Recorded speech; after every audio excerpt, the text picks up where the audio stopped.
Assalamualaikum warahmatullahi wabarakatuh. Para sahabat dan pecinta sejarah dan kisah-kisah, selamat berjumpa lagi dengan saya, Bernis Almira. Kali ini saya akan menyampaikan kisah sejarah salah satu dataran tinggi terkenal di Indonesia, yaitu dataran tinggi yang sering menjadi destinasi wisata para wisatawan, baik wisatawan lokal maupun wisatawan mancanegara. Dataran tinggi yang menyimpan sejuta pesona ini adalah Dataran Tinggi Dieng. Ya, Dataran Tinggi Dieng atau Dieng Platau adalah kawasan wisata di Kabupaten Wonosobo dan Kabupaten Banjarnegara, Jawa Tengah. Secara administratif, Dataran Tinggi Dieng memang terletak di dua kabupaten yang ada di Jawa Tengah, yakni Kabupaten Banjarnegara dan Kabupaten Wonosobo. Wilayah Dieng yang masuk ke dalam Kabupaten Wonosobo biasa disebut Dieng Wetan, yang meliputi Kecamatan Kejajar. Sedangkan wilayah Dieng yang masuk ke dalam wilayah Kabupaten Banjarnegara biasa disebut Dieng Kulon, yang meliputi Kecamatan Batur dan sebagian Kecamatan Pejawaran. Ada juga sebagian kecil masuk Desa Paraten, Kecamatan Bawang, Kabupaten Batang. Pada umumnya, kawasan dataran tinggi Dieng berada di ketinggian 1.600 sampai 2.100 meter dari permukaan laut menuju lembah Sungai Serayu. Suhu udara di kawasan ini berkisar 12 sampai 20 derajat Celcius di siang hari, dan pada malam hingga pagi hari bisa mencapai 6 sampai 10 derajat Celcius. Bahkan pada peralihan musim, tepatnya pada Juli dan Agustus, suhu udara dapat mencapai 0 derajat Celcius di pagi hari hingga menghasilkan bunga es yang mirip seperti salju. Warga setempat menyebutnya sebagai bun upas, embun racun, karena menyebabkan kerusakan pada tanaman pertanian. Jika dilihat dari jauh, kawasan dataran tinggi Dieng tampak seperti puncak gunung yang patah sehingga menyisakan dataran dengan banyak kawah.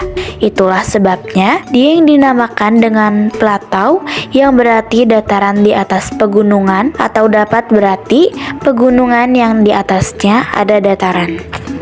Dan di dataran yang berada di atas pegunungan itu terdapat berbagai objek wisata alam dan berbagai peninggalan peradaban masa lampau dalam bentuk candi-candi dan benda-benda arkeologi.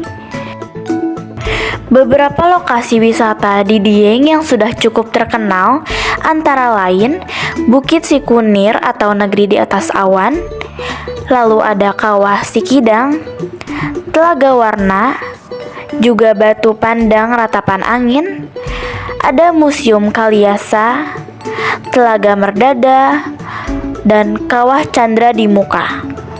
Ada juga Telaga Sendringo, Telaga Pengilon, Gua Jimat, juga ada Sumur Jalatunda, dan lain-lain. Dan tak kalah pentingnya adalah Dusun Legetang, sebuah dusun yang berpuluh tahun yang lalu hilang dalam semalam dan sekarang hanya tinggal tugu sebagai penanda lokasi dusun tersebut.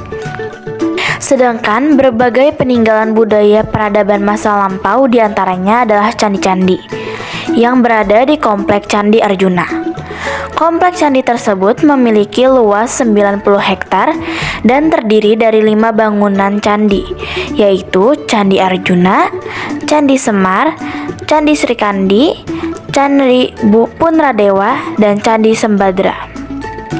Candi dan arca merupakan peninggalan sejarah yang menjadi magnet bagi wisatawan berlibur di dataran tinggi Dieng.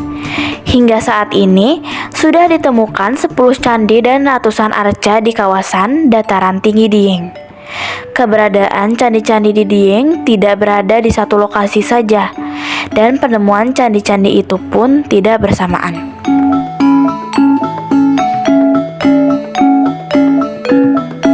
Diyakini Komplek Candi Arjuna dan candi-candi yang lain sebagai tempat berkumpulnya para dewa dan makhluk gaib.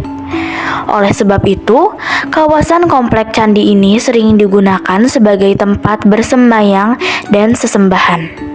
Bahkan, ritual pemotongan rambut gimbal pada anak-anak di kawasan Dieng Platau seringkali dilakukan di kompleks candi ini. Bersemayamnya para dewa, makhluk gaib, dan lembut di kawasan itu juga berkaitan dengan asal-usul nama Dieng. Konon, nama Dieng berasal dari bahasa Sanskerta, yaitu Dihiang, Edi dan Aeng yang berarti indah dan langka. Kata Dihiang ini dipecah menjadi 3 suku kata, yaitu Di yang berarti gunung atau tempat tinggi yang misterius. Sedangkan Hyang berarti gaib atau dewa atau roh leluhur. Sementara Hayang berarti tempat kediaman makhluk-makhluk gaib. Dari nama itulah, Dieng Platau kemudian diyakini sebagai tempat bersemayamnya para dewa dan makhluk gaib. Namun, tentang berkumpulnya makhluk gaib dan lembut ternyata tidak hanya di komplek-komplek candi, tetapi setiap tempat wisata di dataran tinggi Dieng memiliki kisah tersendiri yang penuh misteri dan berkaitan dengan mitos-mitos yang sudah ada sejak zaman dahulu. Sahabat-sahabat pecinta sejarah dan kisah, di channel ini nanti kita akan menceritakan beberapa tempat-tempat wisata itu, terutama yang memiliki cerita dan kisah yang unik dan penuh misteri. Selamat menyaksikan di video berikutnya. Wassalamualaikum warahmatullahi wabarakatuh.